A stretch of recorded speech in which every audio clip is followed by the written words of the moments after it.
Alright, we're going to talk about taking Cornell notes using the iPad. The best program that I've found is called Noteshelf. You'll find it on your screen. It will look like this. Just click on it to open it. After you click on it to open it, you're going to go up here to this upper right hand corner. You're going to click New. Once you do that, you're going to see this little thing here. If you click on this right here, it should say Simple or something like that when you open it first time. If you click on this one right here, there's a little drop down menu that comes open, and you can click the education section. There is actually Cornell Notes paper in there. Choose whatever binder you like, whatever makes you happy. Today, you're going to go up to this section and you're going to type in Avid Class Notes to create your Avid binder, and then click Save. Once you've done that, you will now have an Avid Class Notes binder or notebook in your Noteshelf program.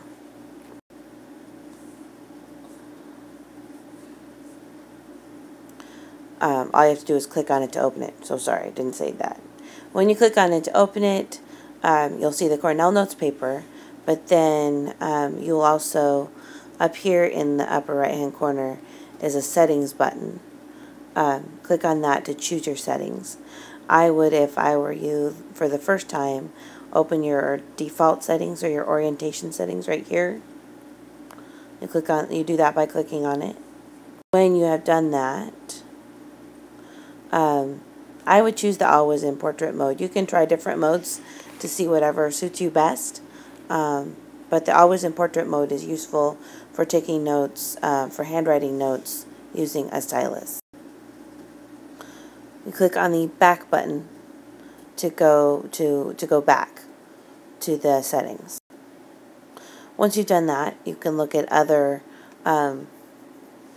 options. I would turn the wrist protection on. That way, when you rest your hand on the screen, it's not going to write accidentally. It's going to be much easier.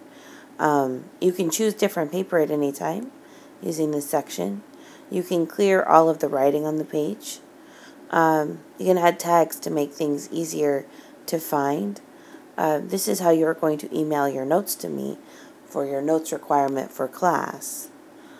You can choose a different text or font. You can choose your font size, and you can choose your orientation settings. We just did that. When you're done, just hit the little settings button up in the corner again, and you will go back to the page. In order to get this that you see right here, all you have to do is hit the magnifying glass. This makes it much easier to write. When this comes up, you can drag this box around on the screen by clicking and dragging it. I'm not actually in the Noteshelf program right now, so I can't do that. When you write in this screen,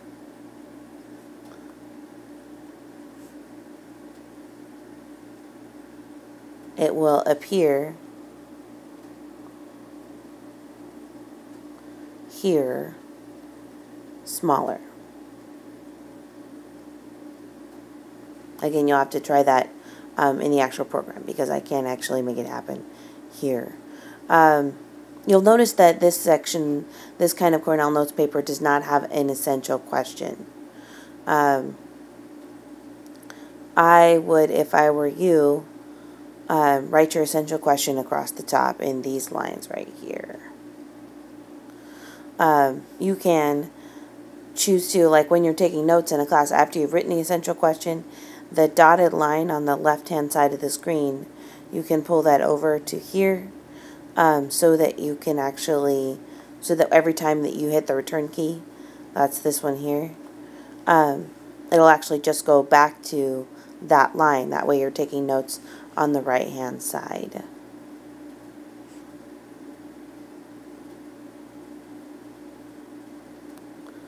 And then when you want to go back and write your questions and headings,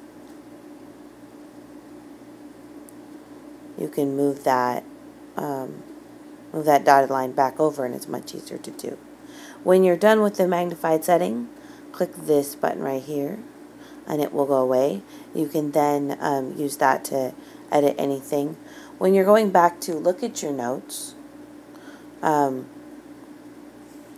you're going back to review notes, feel free to use you can always use the highlighter. You can add different, you can add more notes using the little pen. I would add them in a different color so that when you send it to me, it's evidence that you went back and reviewed your notes. I will be looking for that. You can add text boxes. You can use this to erase things. This, actually, I would explore these. It's a little stamps that you can use. So every time that you check a set of notes, I would use a check and put a little check mark on the page so that you know that you've gone back through it. This one will insert pictures from your photo roll in your iPad. This one you can actually take pictures. This is useful in class for taking pictures of like things on the whiteboard that you don't want to have to write down, or things that in a textbook that you want to go over later. It's a lot easier than handwriting all those things into your notes. Alrighty. You are ready to try taking notes in class. Please practice this week. It will be an assignment. You will need to send me at least a couple of sets of notes. And I'll show you how to do that later.